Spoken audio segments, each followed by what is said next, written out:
দাদা সব মাল আছে। তুমি গাড়ি কোথায় পেয়েছো? নাম কি তোমার? আমার নাম বনি। ছোট থেকে পুলিশের চোখকে ফাঁকি দেওয়াই আমার কাজ। আমার জীবন শুরু হয়েছিল আমার মায়ের খুনিকে মার্ডার করার পর থেকে, আর এখন খুন করাটাই আমার পেশা হয়ে গেছে। কাল রাতেই দুটো মার্ডার করার পর পুলিশ আমার পেছনে পড়ে গিয়েছিল, আর আপনাদের এই গাড়িটা আমাকে পালাতে সাহায্য করেছে। পরে জানতে পারি এটা নাকি আপনাদেরই গাড়ি, তাই নিয়ে চলে আসলাম। বাহ বাহ বাহ বাহ বাহ বাহ বাহ, তোমার সাহসের প্রশংসা না করে পারলাম না। এতগুলো পুলিশের চোখকে ফাঁকি দিয়ে গাড়ি নিয়ে আসা আজ আর তার কর্ম না। বলো বলো তুমি কি চাও? হ্যাঁ, বলেন কি দিতে পারবেন? 5 লাখ 10 লাখ 15 লাখ 20 লাখ তুমি যা চাইবা।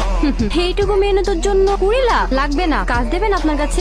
এই তো দেখছি মেঘনা চাইতেই জল। অবশ্যই তোমাদের মতো প্রতিভার জন্য তো আমাদের তো সবসময় খোলা। চলো ভিতরে চলো, ভিতরে গিয়ে সব কথা হবে।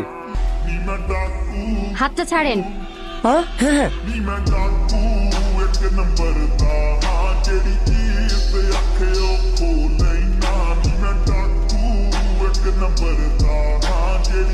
দাদা তোকে ডেকেছে।